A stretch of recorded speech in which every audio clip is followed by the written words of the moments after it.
Nouvel épisode, nouvelles aventures, nouvelles découvertes, je suppose. Donc là, l'idée, c'est que j'ai un petit peu de temps devant moi. En attendant d'avoir le bloc prêt pour la peinture, il faut juste que je le nettoie vite fait. Je vais faire d'autres choses, c'est-à-dire que je vais ranger le bordel que j'ai mis partout pour commencer à réunir un peu les pièces qui vont me servir après. C'est-à-dire que dès que le moteur il est peint, je vais pouvoir réinstaller les arbres à cam et la distribution pour pouvoir faire les mesures de jeu de soupape et commander les éventuelles pastilles qui me manquent. Et une fois qu'il sera peint comme ça, je pourrai vraiment remettre les caches, enfin les joints du carter d'embrayage, remettre le carter d'huile avec la crépine et tout le tralala. Vraiment fermer le moteur. Donc là, ce que je vais faire, c'est que je vais sortir la moto qui a pris la poussière pendant un petit moment. Donc je vais juste préparer la zone du moteur parce qu'il y a quelques petits points de rouille par-ci par-là. Donc je vais un peu le gratter, le repeindre superficiellement histoire de rattraper le coup. Et puis après, le reste, on verra à la fin. Et s'il me reste assez de produits de décapant peinture, je vais en foutre un coup sur le réservoir pour commencer à le préparer. Et c'est parti. Comment est-ce qu'on se la joue ?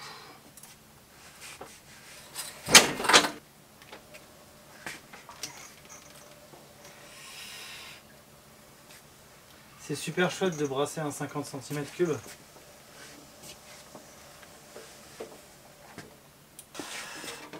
Si j'enlève le pansement, logiquement elle a guéri, non? Ah bah non, elle a pas guéri. Merde, j'y ai cru.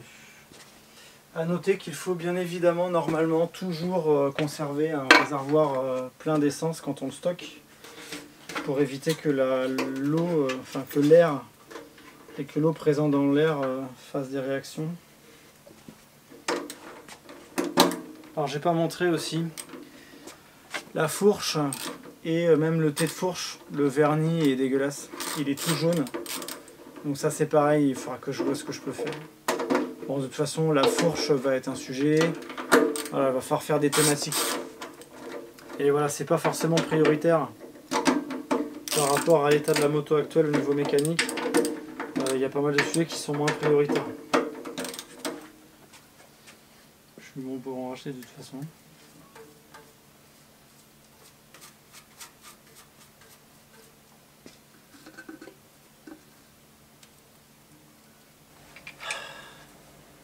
Du coup, en attendant, j'ai commencé à faire ça.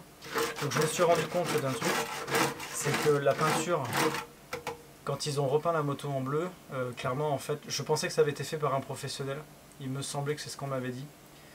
Je ne suis pas convaincu parce que je doute que le mec il aurait repeint par-dessus l'ancienne peinture. Elle a été repeinte directement par-dessus la rouge. Donc est-ce que c'est peut-être pour ça d'ailleurs que ça s'est décollé un peu dans tous les sens? Parce qu'il y a peut-être des peintures, des fois elles s'attaquent entre elles. Hein.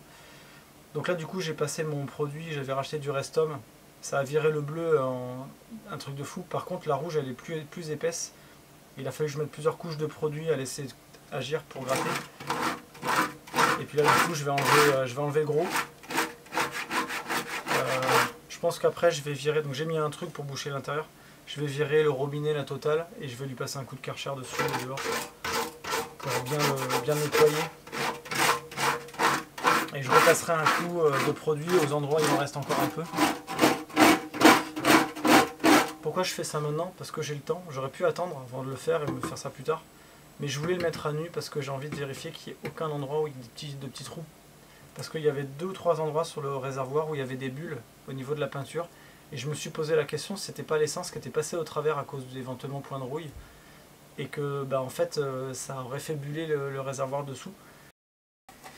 Je vais repeindre le cache-culbuteur. J'ai vu pas mal de conseils et il y a beaucoup d'avis qui conjointent sur le fait de ne pas utiliser de vernis haute température pour le cache-culbuteur. Dans le sens où apparemment avec le temps ça jaunit. Donc je me suis dit bon, ce que je vais faire c'est que je ne vais pas le peindre en noir. Je préfère le garder dans sa couleur d'origine. Donc j'ai chopé une peinture haute température. Bon, il y avait plusieurs couleurs.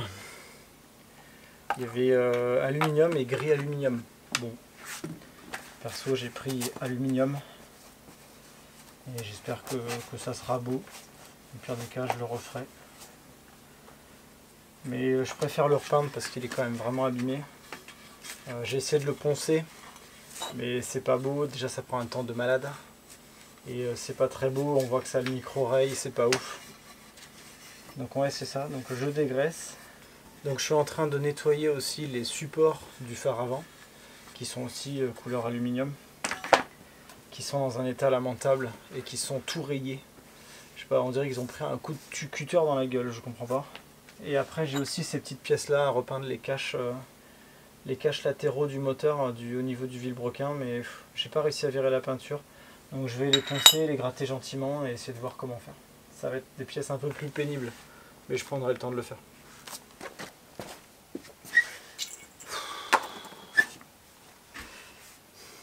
Ça fait plusieurs heures que je bosse sur le réservoir. Donc j'ai mis mon produit magique pour la peinture, qui a très bien marché sur le bleu, vous allez voir le timelapse de toute façon. Donc en l'espace de 1 heure, la majeure partie du bleu était partie. Le rouge ça a été plus complexe, et je me suis très vite rendu compte qu'il y avait une espèce de mastic blanc dessous. Je ne comprends pas trop pourquoi, parce que je suis tombé sur 2 couches. Il y a des couches de mastic blanc, qui faisaient genre 1 mm d'épaisseur, et je suis tombé sur des couches de mastic gris. Donc globalement, il est pas mal. Côté gauche, on voit qu'il a été déjà rattrapé une fois ici. Il y a un tout petit peu de mastic et il a une trace de toute façon d'un POC. Donc je pense qu'il a été légèrement rattrapé, ce qui n'est pas grave. Bon, il y a des traces rouges encore dessus, mais on sent quasiment rien en doigt. Hein. Le but c'est que je le ponce.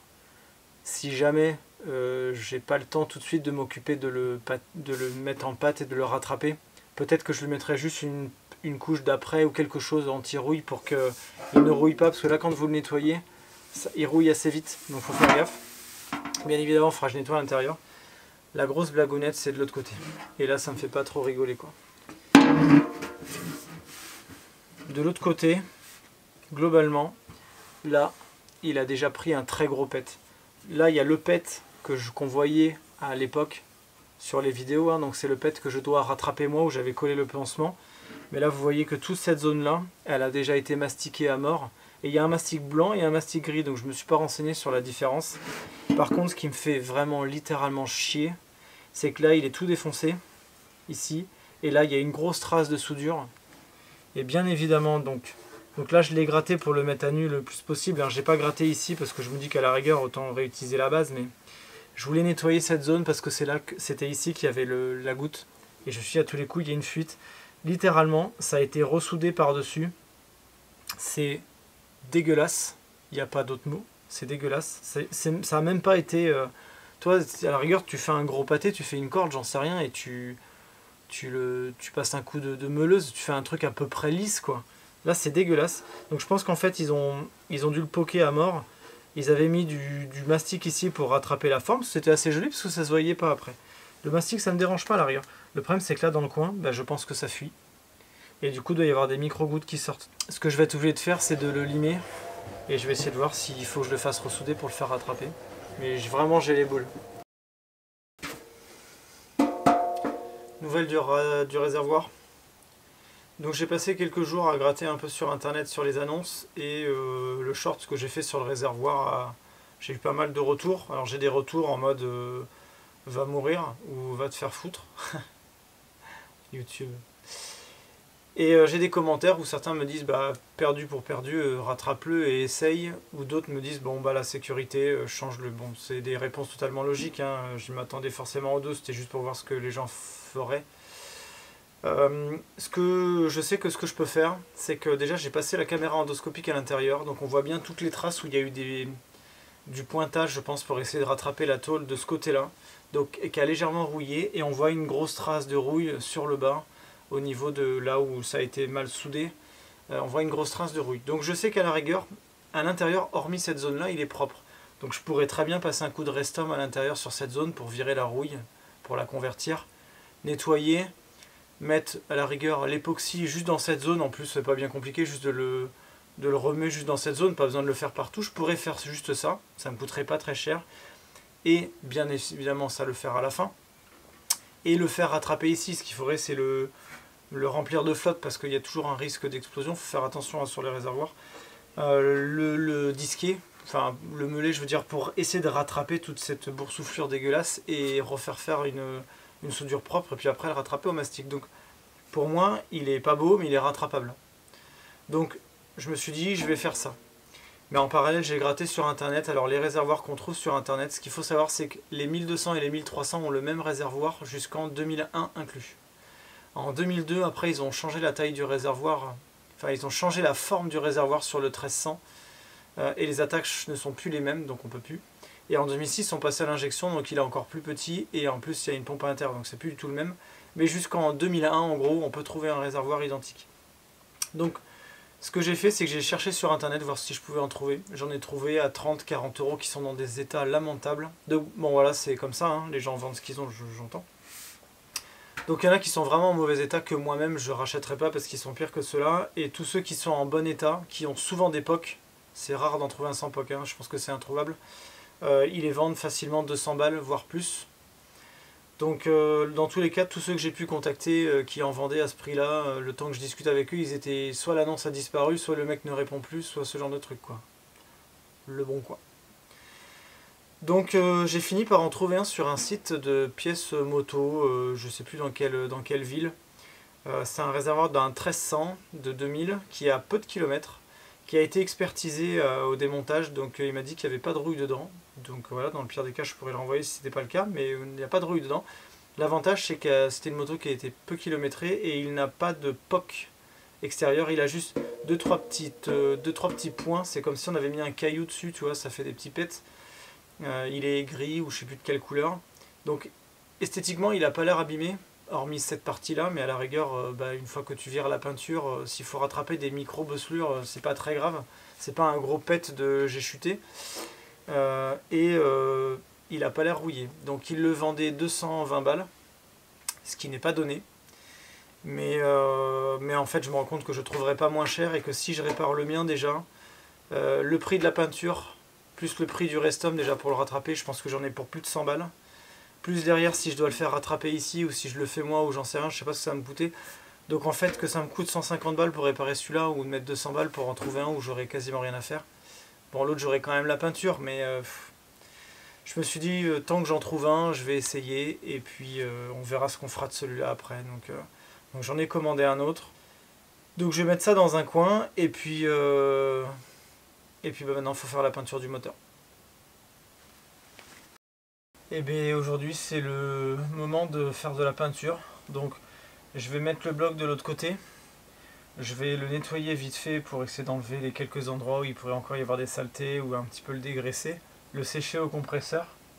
Voir si j'ai encore 2 ou 3 endroits obstrués. Et le peindre. Donc je vais laisser comme ça, hein. Je vais peindre parce que je veux peindre le carter à côté. Et ensuite quand il sera sec, je le poserai sur le flanc et je lui réinstallerai la crépine et tout ce qui va bien sur le carter. Cela par contre, vu que la peinture grise, il faut qu'elle soit cuite.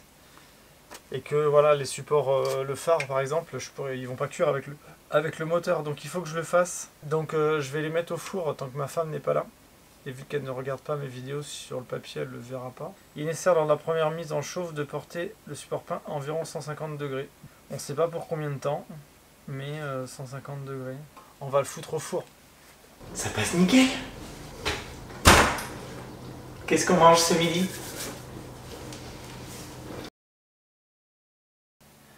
L'idée c'est que je le fasse rouler à côté. Je suis bien content que ce soit sur un truc à roulettes. Et je vais essayer de me faire une protection avec plein de cartons que j'ai d'avance. Alors je me rappelle plus si j'avais débloqué les roulettes ou pas.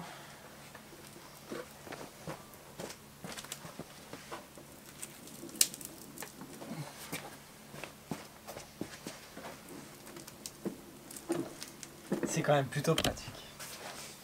Parce que là pour le bouger, faut juste que les roulettes soient d'accord d'aller vers là-bas. Et puis c'est parti hein.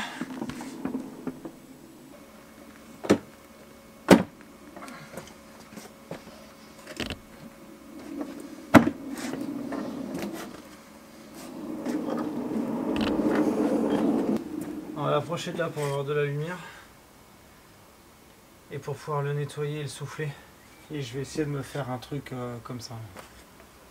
Bon globalement il est pas sale sauf vraiment cette partie là. Où j'ai pas trop gratté comme un fou. Mais bon.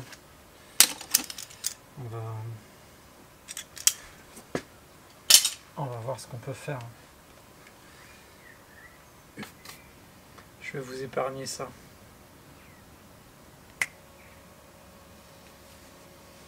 Un fond vert, ça aurait été plus marrant, n'empêche.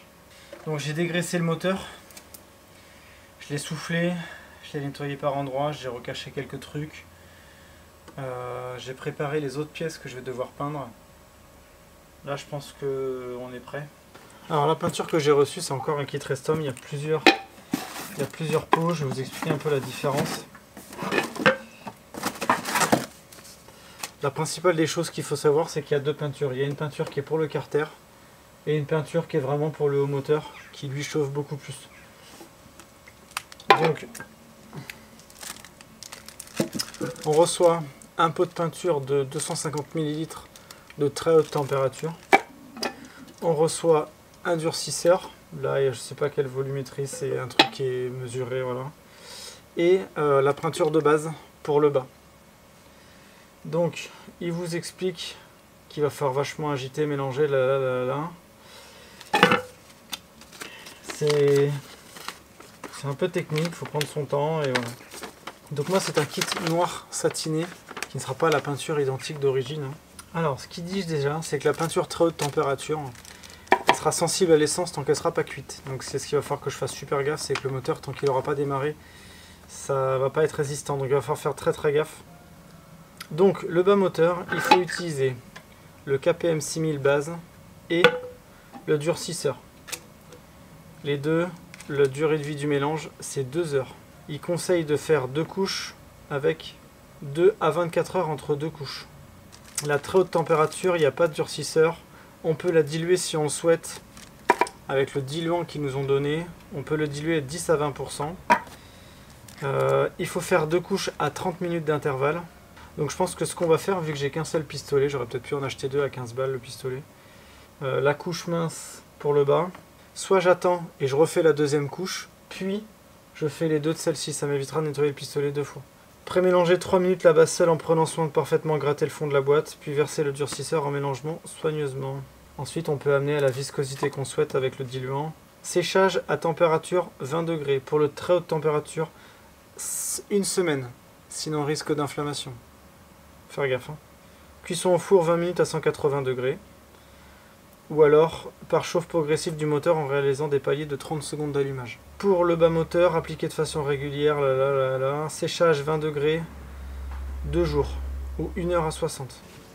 Donc pour celle-ci, ils disent 500 grammes, plus 100 grammes de durcisseur, plus 100 grammes de diluant. Sachant que du coup, dans mon cas, je vais en faire beaucoup moins. Donc sur un pistolet à peinture, je ne suis pas un expert, hein, je vais apprendre en même temps.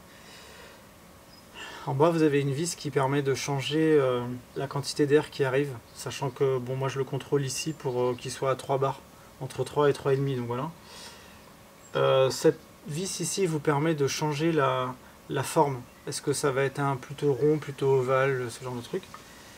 Celle-ci permet de changer la quantité de peinture qui va avec l'air, donc la mixture, en gros la richesse, en gros on va dire de la peinture. Et la buse ici vous permet de faire soit quelque chose de droit ou quelque chose dans c'est le sens en gros de la forme. Donc moi je le mets comme ça pour que ça fasse un G plutôt comme ça. Et après il va falloir que je vois ce que ça donne. Donc mon compresseur est tout petit, mais il fait 24 litres, c'est petit, mais en fait il se remplit vite et vu qu'on ne tire qu'à X bar, et ben voilà. Hein. On sait ce qu'on a à faire maintenant.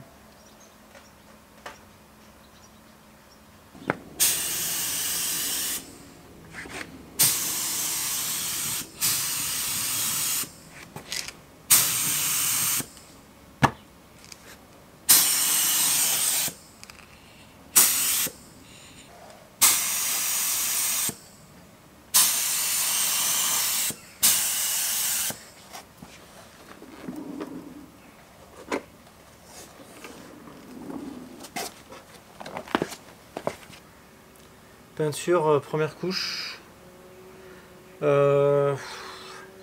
un peu galéré un peu au début avant de comprendre le pistolet. Il faut savoir c'est qu'il y a un temps de réaction en fait. Tu peux pas faire juste pchit, tu fais pchit, mais tu es obligé de le faire au moins 2 secondes le temps que la peinture redescende. Donc voilà, mais j'ai compris le truc. Bon, ça a bien fonctionné. J'ai fait le bas moteur, j'ai fait les pièces. Bon là je vois que j'ai fait tourner le moteur sur lui-même, c'est bien pratique pour la lumière, pour voir un peu les endroits où j'ai pu en rater. Là je vois encore 2 ou 3 petits endroits où j'en ai raté. C'est pas facile parce que quand elle est projetée, elle brille. Donc celle-là je peux refaire une couche dans 2 heures. Je vais littéralement attendre 2 heures. Ce que je vais faire c'est que pour gagner du temps quand même. Donc là je vais préparer la peinture pour la haute température et on va faire ça. Je l'ai bien nettoyé. Bon là je vais le faire souffler à vide pour le sécher. Et puis on va faire la suite.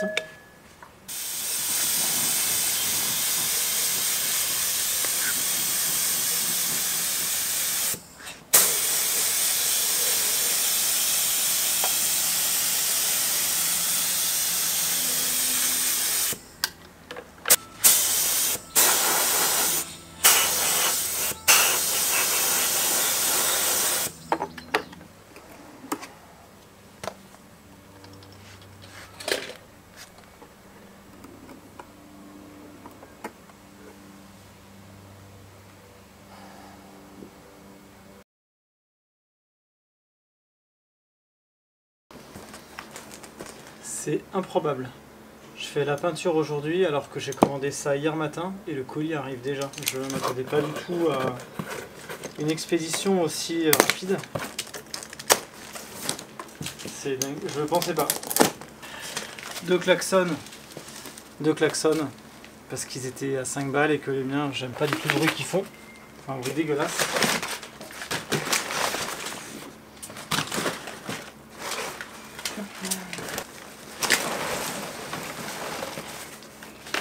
Bon bah...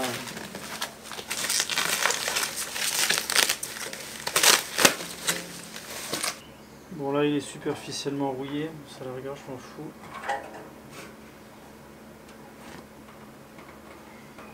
Là c'est pareil, c'est superficiel. Donc il a 2 pocs ici. Là il a un petit poc. Là il a 2 rayures. De toute façon la peinture va changer. C'est pareil.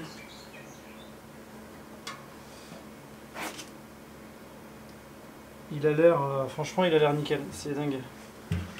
Bah ce qu'on va faire c'est qu'on va le poser sur la moto et on va voir s'il va. Mais je pense que oui.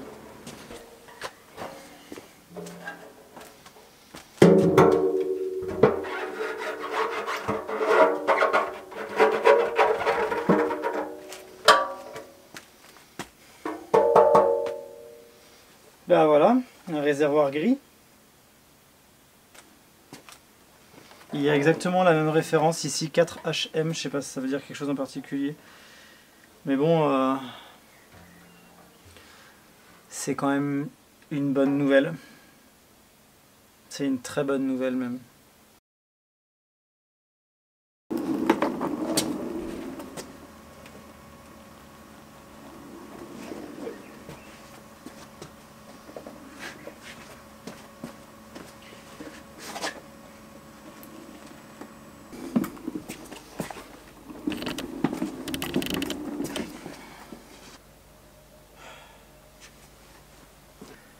Matinée peinture. Je suis assez content du résultat. Alors il y a vraiment une différence de couleur hein, entre le carter et le moteur.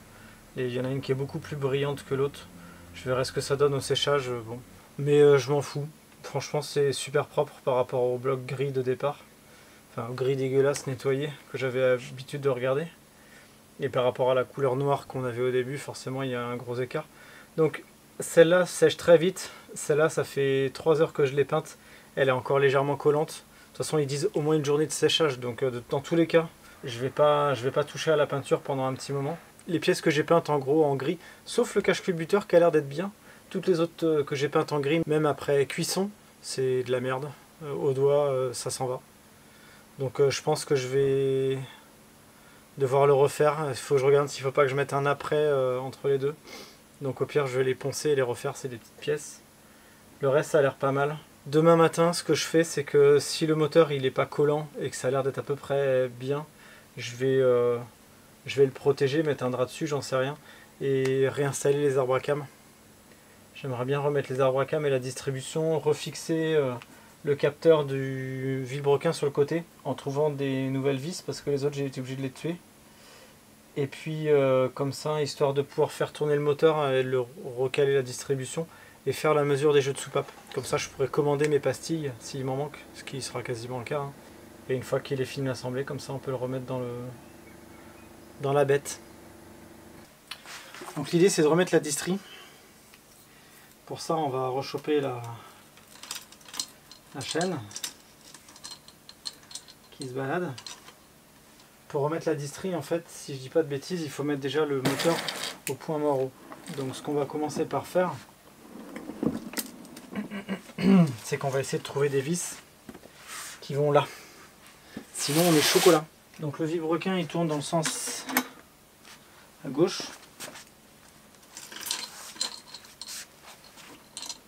Donc l'idée c'est de le faire tourner. Et je fais tourner la chaîne au fur et à mesure.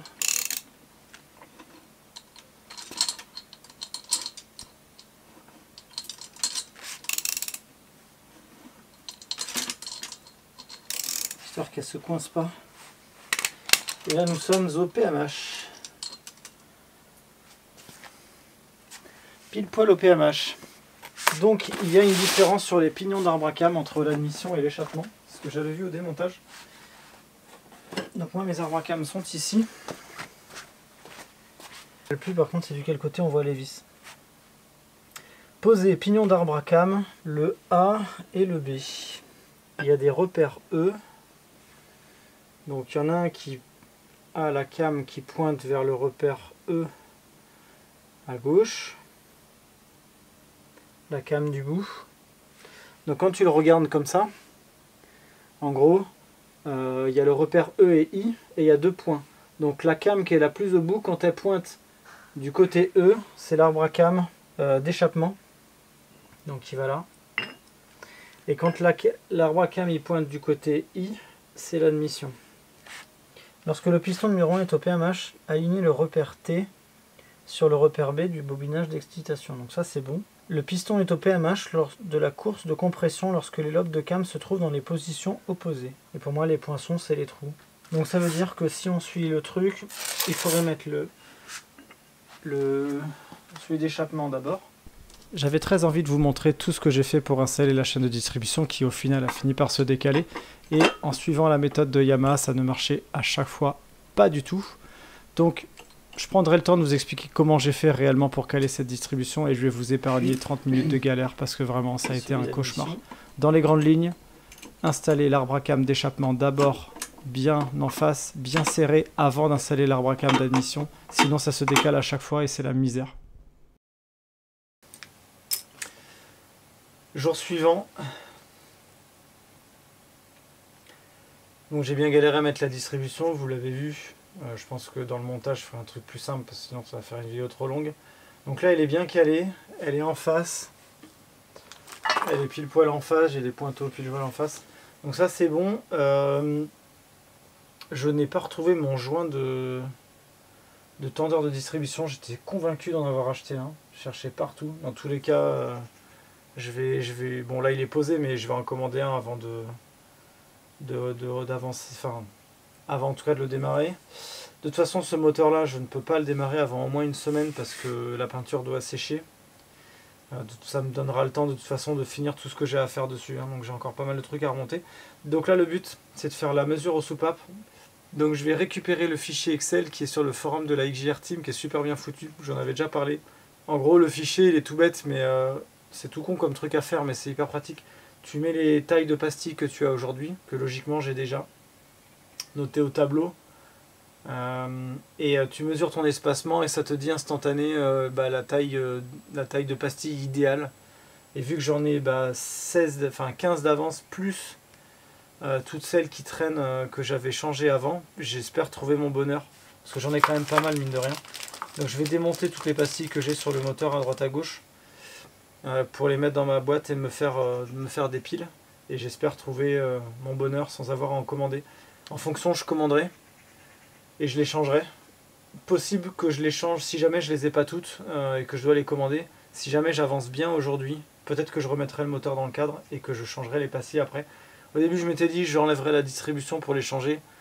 Là non, vu comment je me suis fait chier à remettre la distribution, je préfère la laisser en l'état et je me referai chier avec la petite la petite clé là. Donc le but là c'est d'avancer sur le remontage et de faire le jeu aux soupapes. Bon bah c'est parti pour un jeu de mesure de soupape. Je vais être sympa, je vous épargne le truc. C'est bien avec YouTube, c'est qu'on peut avancer dans le temps. Bon ça c'est fait, j'étais assez vite au final. Alors il y a du mauvais, sans plus, voilà, pas de surprise. Et il y a du très mauvais, j'ai quand même quelques soupapes qui sont littéralement jeu à 0 en fait. Donc voilà. Donc maintenant que j'ai mes mesures, bah, je vais regarder ce que je peux changer et faire mon jeu de chaise musicale et essayer de voir comment arranger le truc. Donc c'est reparti. Et voilà, quelques heures plus tard. Donc j'ai fait plusieurs passes. J'ai fait des inversions entre certaines soupapes comme j'avais fait la dernière fois. J'avais quelques pastilles d'avance. Au final il faut que j'en commande quand même mine de rien, je pense une dizaine. Sachant que dans l'eau il y en a que je prends deux tailles différentes parce que par exemple il faut du 247. Je sais pas si je vais trouver, donc au pire je prendrai une 245 tu vois. Donc je vais un peu m'adapter, je fais ma commande. Et puis ça sera pas mal. Donc maintenant l'idée,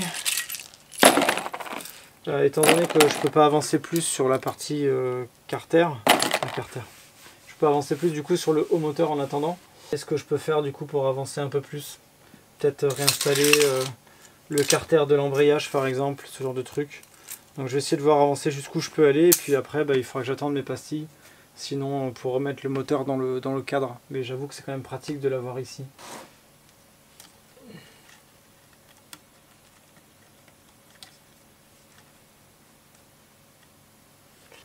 Bon ils sont un chouïa gros.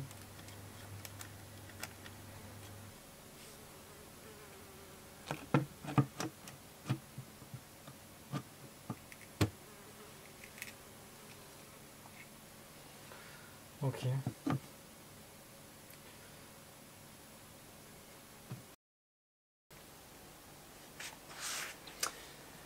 Donc j'avais fait la boîte à roulettes pour cette moto, pour la trimballer et le mettre dans le cadre, le moteur, ce qui est plutôt pratique. Techniquement il est à peu près à la bonne hauteur par rapport au cadre, sauf qu'il est à la bonne hauteur quand j'ai le carter moteur qui est installé. Chose que je n'ai pas là maintenant tout de suite. En fait je le remettrai bien mais ça implique de mettre le moteur sur le côté et vu que la peinture est fraîche d'hier entre guillemets, j'ai pas trop envie de le coucher sur le côté maintenant donc je peux très bien attendre. Hein. Mais je voudrais vérifier un truc, c'est à quel niveau il arrive quand je me mets à côté du moteur comme ça. Je me dis si j'arrive à le remettre dans le cadre, ça me fait gagner du temps entre guillemets. Donc je vais regarder.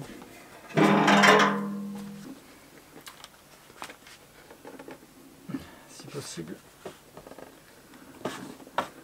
En passant sous les câbles électriques. Pour voir où est-ce que ça arrive.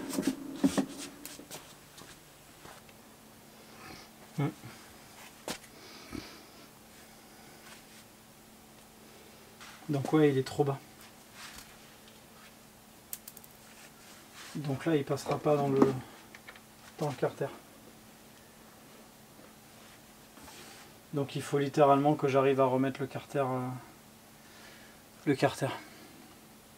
Parce que là, c'est trop bas.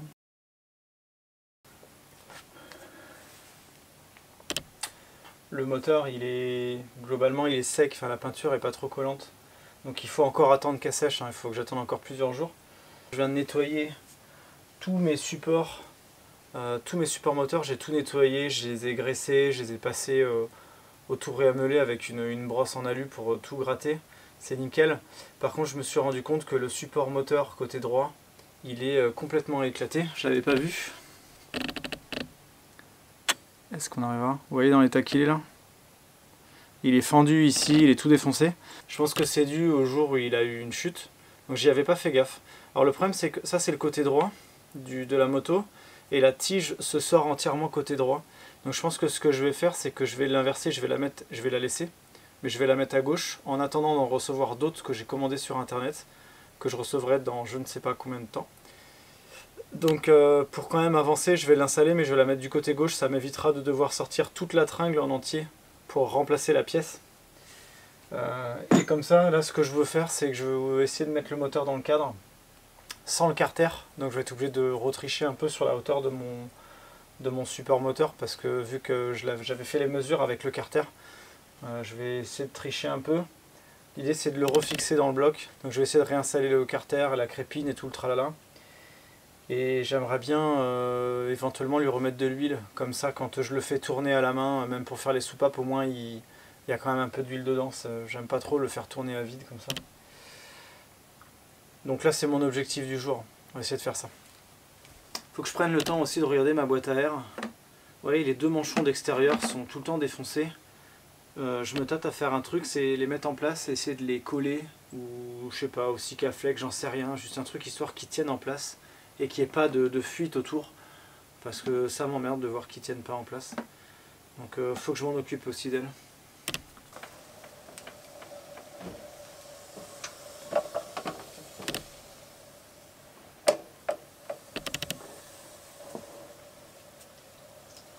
Faut aussi penser à un truc, c'est que je peux pas remettre le moteur si j'ai pas remis la boîte à air, sinon je vais vraiment pas pouvoir la remettre. Enfin, je pense qu'elle peut passer, mais si dans mes souvenirs elle passait pas bien. Donc je vais d'abord nettoyer ma boîte à air et voir comment la recoller avant de la remettre dedans, et ensuite je remets le bloc.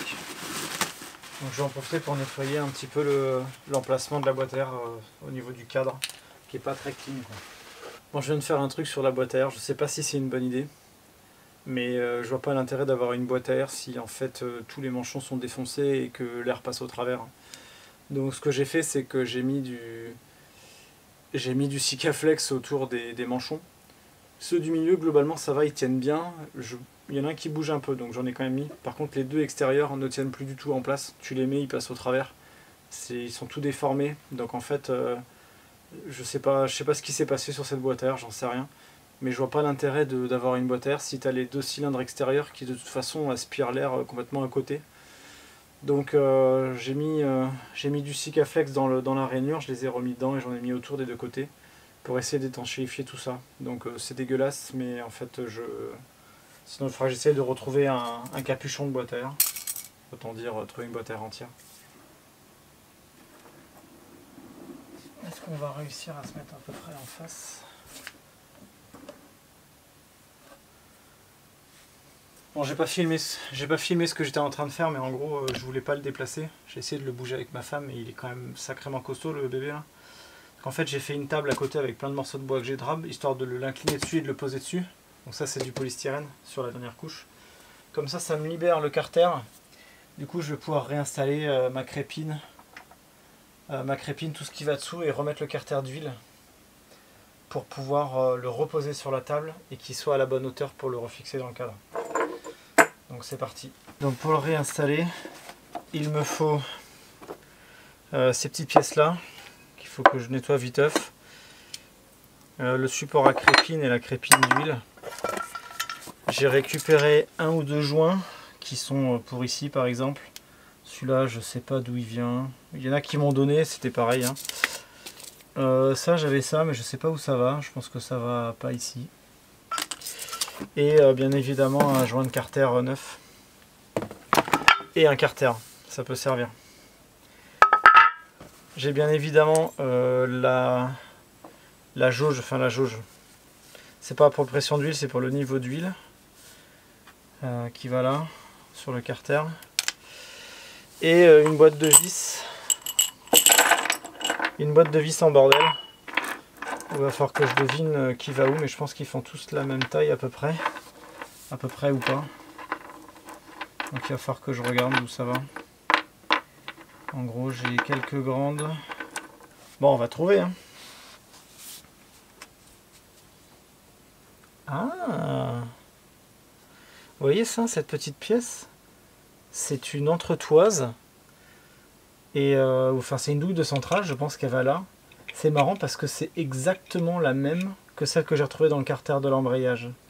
Et elle est fendue en fait au milieu, et ça ressemble exactement à celle que j'avais. Et je vois qu'il y en a deux. Donc bah voilà, je sais d'où vient ma douille de centrage que j'ai retrouvée dans le carter. Donc bah ceci explique cela. Par contre bah, j'en avais pas commandé, mais j'en ai peut-être une qui ira. Et celle-là c'est une douille de centrage qui était utilisée pour les Pour les chapeaux d'arbre à cam, écoute, c'est à peu près la même taille, donc on va la mettre. Alors, carter d'huile, page 176. Du coup, c'est le chapitre 4-60. Nous avons un joli schéma avec pas mal de trucs. Donc, on nous parle bien de ce joint-là.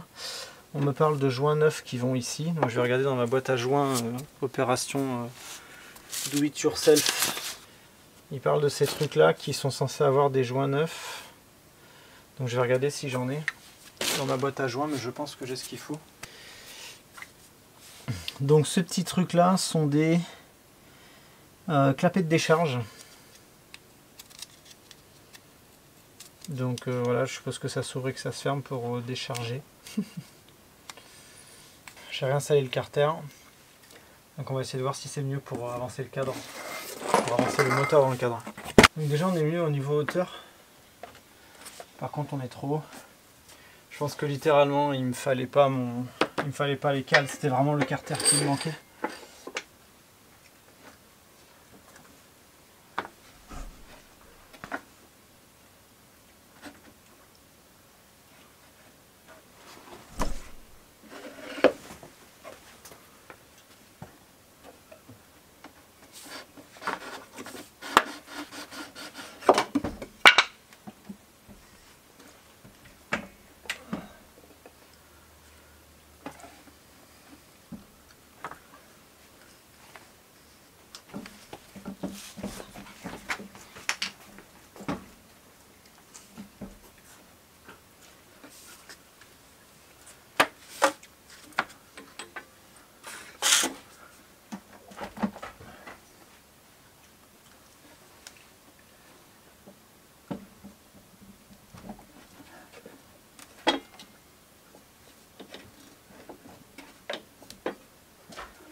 Ça va pas être une mince affaire. Hein.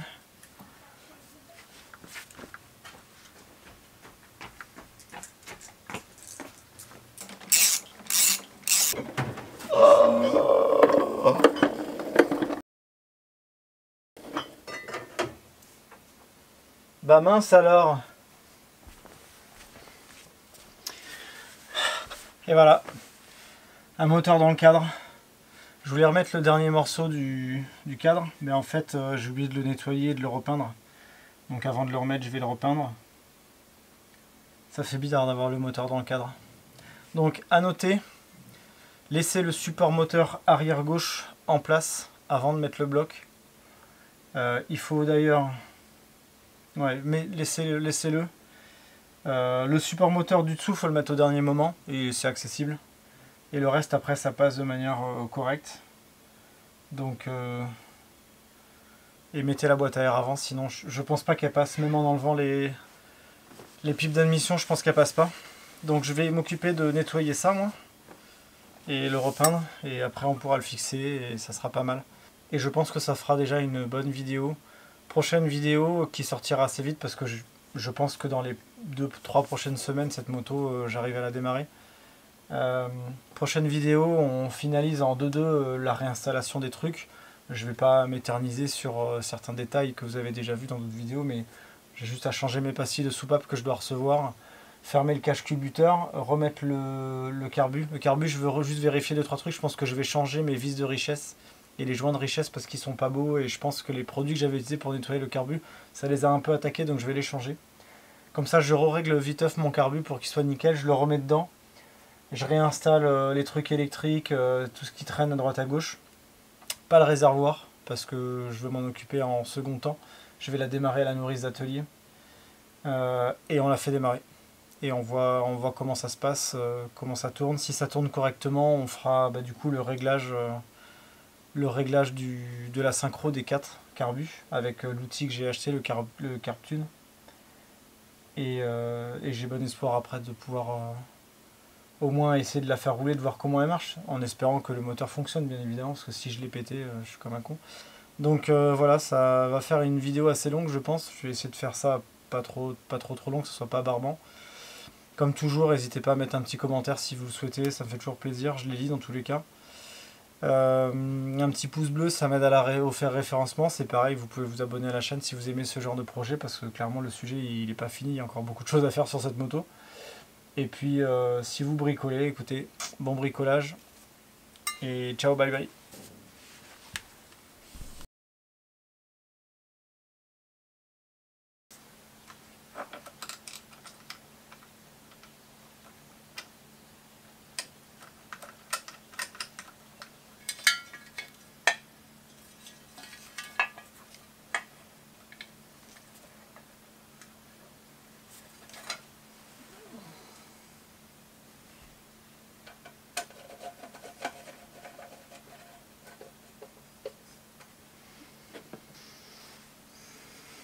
Ça ressemble déjà plus à une moto, non ?